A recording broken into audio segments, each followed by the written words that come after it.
Most people think they're tired because they are doing too much, and that's not why. They're exhausted because they are living on energetic debt. They're borrowing energy from tomorrow to survive today, and eventually the bill comes due. In this video, we're going to talk about what energetic debt looks like, how you got into it without realizing it, the difference between borrowing energy and investing energy, why adrenaline based productivity works until it doesn't, how to think about energy as a daily budget, what it really means to build capacity instead of forcing productivity, and how to start living in a way that feels sustainable, nourishing, and aligned long term.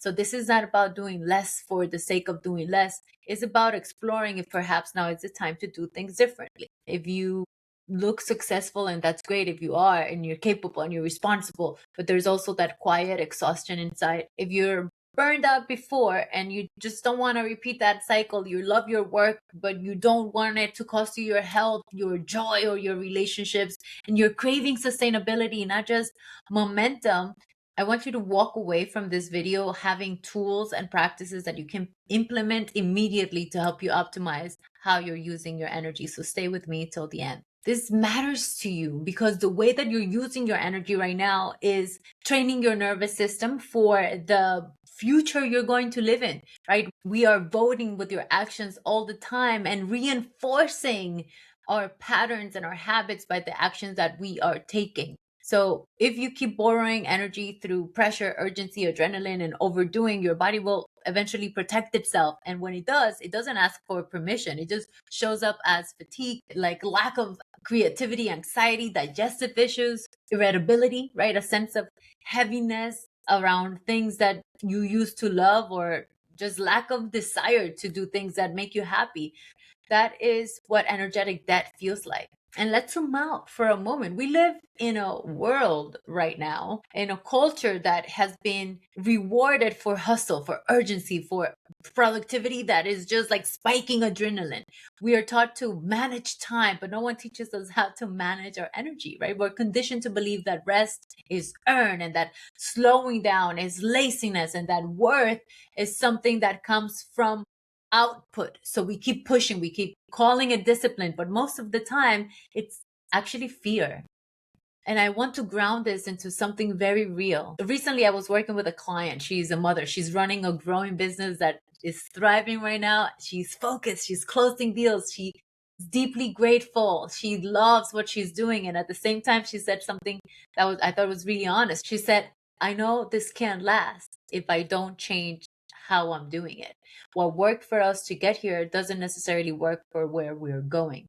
She was succeeding. She is succeeding, but in a way that is not sustainable. She didn't want her work, by the way, that she loves and matters to her so much, to take over what she loves the most, which is presence with her daughter and her husband, space in her life, time for nothing on her calendar, the ability to feel joy without crashing afterwards. And I know this pattern intimately because I've lived it. I have seen it again and again, working with leaders and entrepreneurs and creatives and, well, parents, right? This isn't theory. This is a pattern.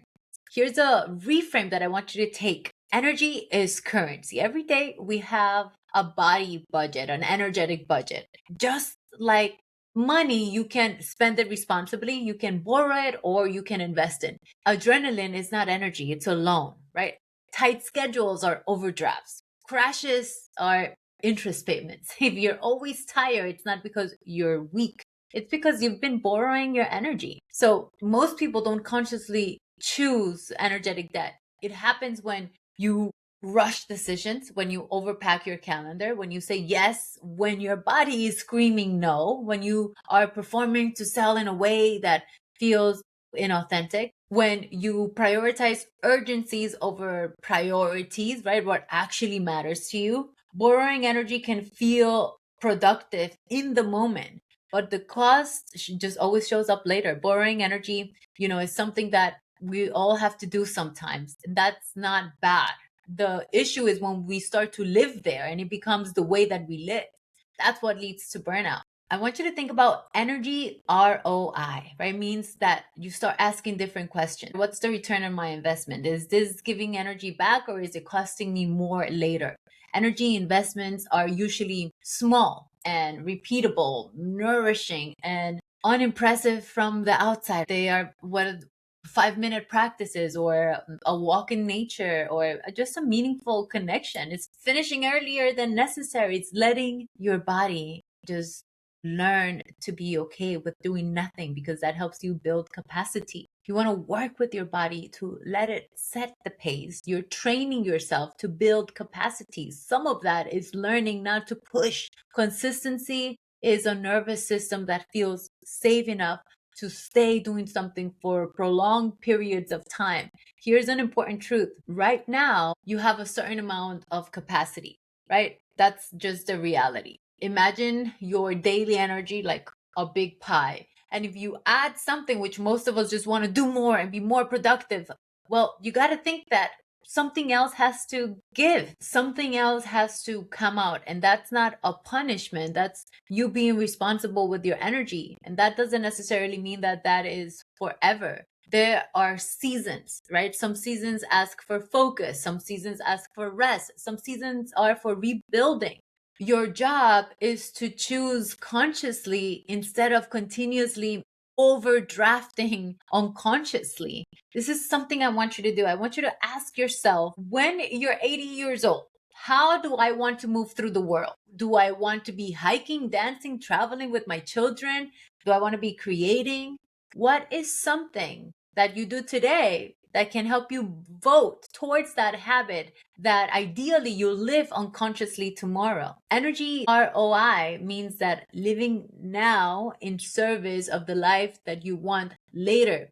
The benefit of that is that you can start to have that life today and stop living paycheck to paycheck energetically. One last layer here, and I think that this really matters, is that for many people, slowing down feels deeply uncomfortable, and asking why is important. Is there a belief that you have to earn rest, that you have to earn being worthy, that doing more makes you worthy? Is there a belief that taking care of your own energy, that stopping when your body really needs to stop, that does that mean that you lose love or safety or success? Sometimes when we borrow energy consistently, unconsciously, it's because we're trying to fill a worthiness gap. And the work isn't to push harder, is to listen more honestly.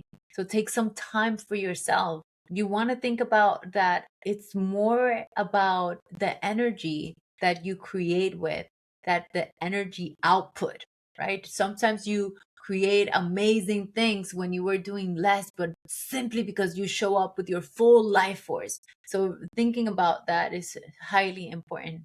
If this conversation resonates with you, it's because there's a part of you that already knows what you need. If you want to go deeper into this, into reconstructing your life, your energy, and your rhythm in a way that actually supports you, I'd love to explore that with you.